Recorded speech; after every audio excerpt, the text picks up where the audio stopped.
you got to go further. You didn't say it about the Mets, though. You just said it about the Giants. Well, I've said it about I'll say it about the Mets. They got to go further than the NLCS, or it's going to be a disappointment. Does that make you happy now? Yes, it does. Doesn't feel like that right now, but you never know.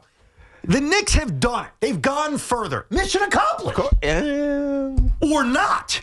Because I can see that reaction. They are playing a team that everyone at this radio station thinks will lose to the New York Knicks. They are playing a team that the Knicks are favored to beat. Right. Does that change everything? 100%. They have to win this series. So going into the Boston series, other than Tommy, nobody picked the New York Knicks. Nobody. And it was because positive Tommy was willing it to happen, but most reasonable people, IBOs, were saying the Celtics are just better.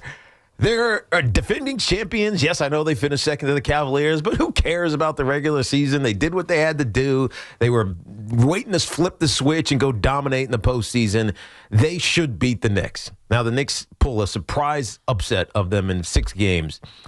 But now the Knicks, who are supposed to beat the Indiana Pacers, can't lose this series and us turn around and say, well, they went a step farther than they did a year ago.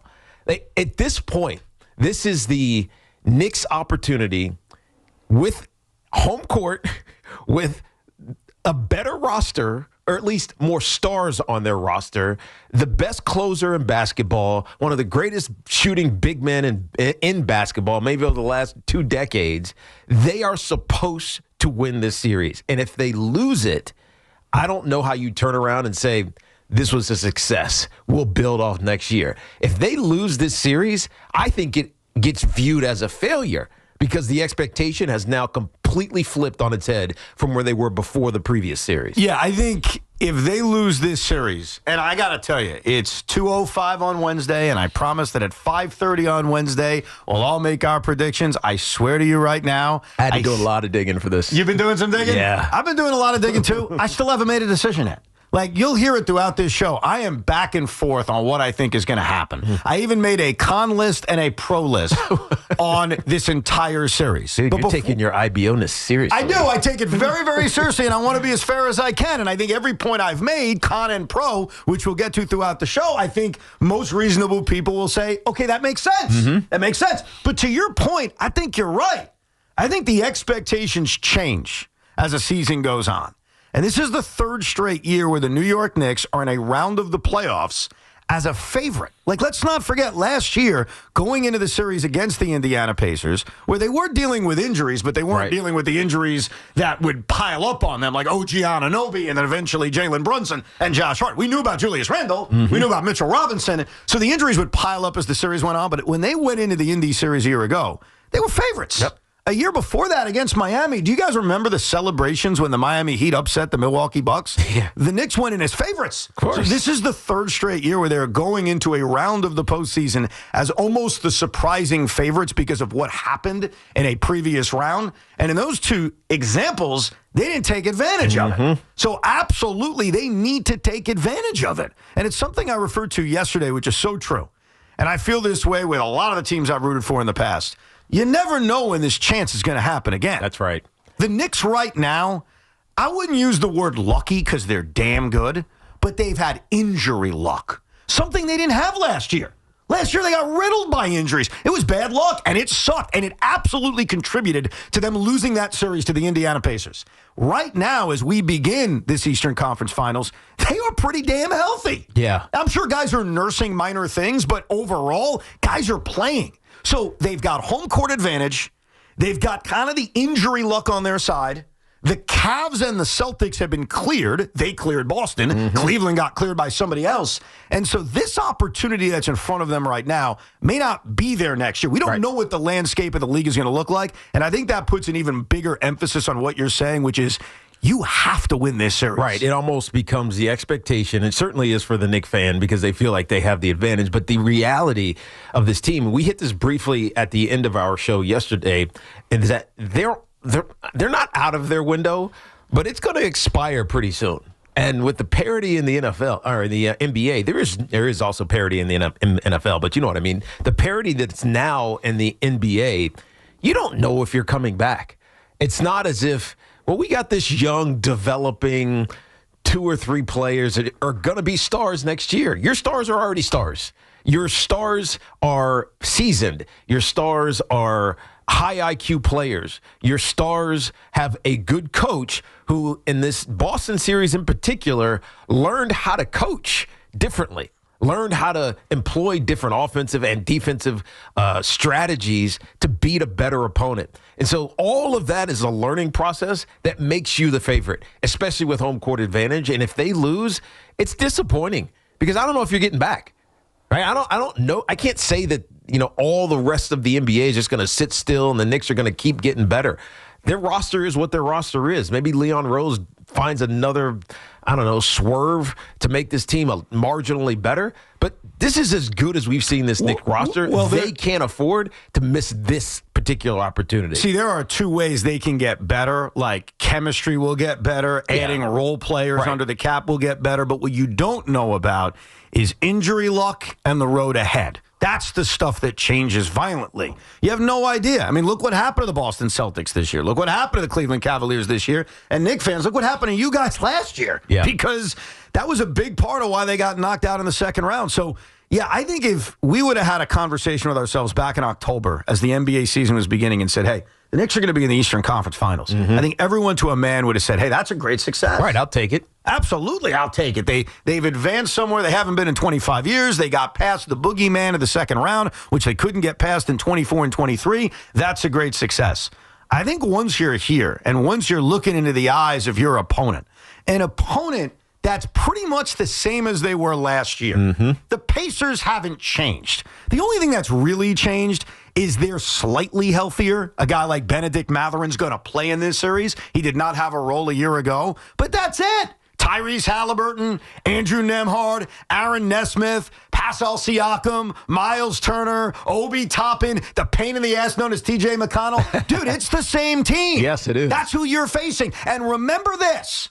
Last year, and Tommy, you weren't the only one, so I don't say this to mock you. Most Knicks fans left losing that series saying if we were healthy, we would have beaten them. Yeah, because they weren't. You felt like the Pacers aren't ready to be there yet. Well, right? What about now? I know, but now they're here again. Right. They were in the Eastern Conference Final a year ago. They're in the Eastern Conference Finals this year. Next year, you can imagine what they're going to be, whether it's the experience or whether they add another, maybe even a better star to this team. The Pacers aren't going to be, sub to the Knicks a year from now.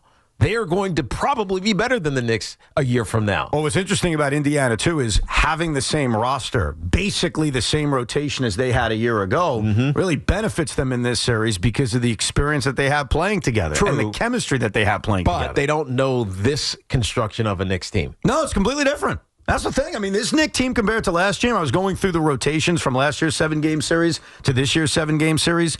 The Indiana Pacers are virtually the same. The slight difference is Matherin being thrown into the mix because he's healthy this year. The Knicks thing is completely different. Right. You know who led the Knicks in minutes per game in that series against Indiana, if you had to guess? Not Josh, because he got hurt, right? You tell me. I don't even remember. You want to guess, Tommy? I'm blanking on his name now. The guy we got at the deadline, the vet that what the heck was his name? He came back for a second run. Alec Burks. Alec Burks played 20 minutes per game in that series. Minutes. So he was in the rotation, but no, he didn't lead the team in minutes per game. The guy who led the team in minutes per game was Dante DiVincenzo. The guy who was fourth in minutes per game in that series was Ihart. So it was DDV, Josh Hart, Jalen Brunson, Ihart, Deuce. Precious Achiuwa played 20 minutes a game. Alec Burks played 20 minutes a game. Wow. They're completely different. That is not this team. It's not. The Pacers, not even close. The Pacers are basically the same. The only difference, like I mentioned, is Matherin is healthy, and he's a big weapon off the bench as compared to a year ago.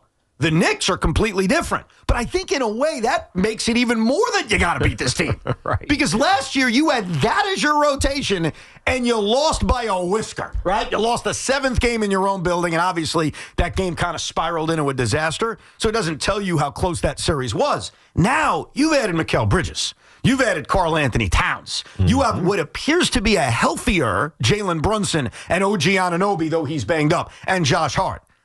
You got to win this series. And what scares me when I write down this pro-con list is that everybody's picking the Knicks. And I don't just mean here. I mean, we're filled with fanboys. That's not surprising. I respect that. The Knicks fans are going to pick the Knicks. You're going to pick what you want. Right. And I respect that. But nationally, everybody's picking the Knicks. And much like the opposite occurred in the Celtics series, that's what's happening now. Mm-hmm. So when I write down my pro-con list, Tiki, and I try to put together my fairest, most accurate prediction for this series, I'm not going to lie to you. Even though it doesn't impact what happens on the court, it absolutely scares the crap out of me that 97% of people are saying Knicks in 5, Knicks in 6. Scares me. Well, I mean, the Pacers did have trouble with the Cavaliers. There were multiple games where they were down double digits, a couple of 20-point deficits. Yet, just like the Knicks, they always found ways to come win those games. And so we know the Pacers are also flawed, kind of like the Knicks are flawed, but the Knicks have better superstars. The Knicks have the better closer. The Knicks have, I don't know, I can't say the better coach because I think Rick Carlisle is a great coach as well. Rick Carlisle has the edge. Yeah, definitely, but you know what I mean. But yeah. It's just everything kind of, maybe except for coaching, points to the Knicks winning this series. And so I don't think they are thinking that, meaning the Knicks players are, but they should be. Well, because they can't afford to be slow and non-assertive and no urgency. All those things that we talked about in that Boston series, they can't be that. They have to be the aggressor. Well, the number one thing in the pro-Pacer con-Knick list that the Knicks are going to have to battle with is in this series against the Celtics. How many times did we see and hear a Knicks defense that really didn't communicate well, that left a lot of open looks, that looked slow to process, and then after the game, we would hear, well, there was no urgency, and we'd also hear, we didn't communicate well. A big part of communication is chemistry. A big part of chemistry is playing together. Right. And that was something that, even though they won the series in 6, deeply affected them defensively. They were slow to process. They were slow to execute. Yeah. And communication played a big part of that. Right. If that happens against a team like Indiana, who so far in this postseason passes better than anybody in the world, they're incredibly efficient. That's part of what makes Tyrese Halliburton so good as the engine of this offense, looking for the open man, so crisp. They play with an incredibly fast pace. Right. If they're slow to process, if they're slow to communicate, that's where the Pacers will burn you. So that's one area where the Knicks, as much as it was awesome for the Knicks fan to beat the Celtics, especially the way they did in Game 6 by pummeling them. You mentioned the flaws in that series. They can't let that defensive flaw bite them here. No. Because the Pacers, more so than the Celtics, will make you pay because they rely on ball movement. Right. They apply on efficiency and crispness. And by the way, in Game 5, that's what the Celtics did to the Knicks. Absolutely. Without Jason Tatum because of his Achilles, it was all ball movement, and the Knicks were I don't want to say helpless, but they were lost at a lot of that defensive action. They were lost. And this is a team that will push you more so than Boston in that regard because that's what they're predicated on. Now, you said something else. Let me go now back to pro-Knicks con Pacers. This is why I'm so conflicted. This is why I said if you listen to the show today, you're going to have no idea what I think is going to happen because there's so many things that push me in each direction. Here's an edge that the Knicks have, and you just kind of touched on it. Late in the game, close game. It usually turns into iso ball. It usually turns into get the ball in the star's hands. And the Knicks have an unquestioned star, an unquestioned king, as some may say, an unquestioned captain, an unquestioning closer. In fact, a closer that's put up Jordan type of numbers in this postseason. It's true. Now, Pascal Siakam can be that. Tyrese Halliburton can be that. But not to the consistency of Jalen Brunson. No, and nor do you don't. It's almost weird because it's both of those guys. There isn't a guarantee who's going to do it. Like, you know who's going to do it, the Knicks. When it comes down to it, and you need to have a bucket, you know where the ball's going to be. With the Pacers, now, maybe their communication is great, and maybe they trust each other, and you got it this time, I got it that time type of thing going on. You don't know. With the Knicks, you know. And so I don't know if that's an advantage or a disadvantage, but no matter what the Pacers try to do, just like the Boston Celtics, what they tried to do in those close games, it's really hard to check and shut down Jalen Brunson. It's hard. Whereas I think on the other side, the Knicks, with their great defensive, especially their wings and Mikal and OG, they can potentially shut down the two options for the Indiana Pacers. Now, we will talk this through Because at 5:30, we will make our predictions for this Knicks-Pacers series. As we sit here right now, as one guy, I'm on the fence. But we'll talk to you about it, Knicks fans. How you feeling going into Game 1 of the Eastern Conference Finals? And do you have to win this series? If they lose this series, are we sitting here 6 months from now saying, yeah, that 2025 thing was fun, but man, what a disappointment. We couldn't beat a team we were favored to beat in the Eastern Conference Finals. Have the expectations changed? We'll get to that. We'll break down this series, and we will get to your calls coming up at 888-808-1019.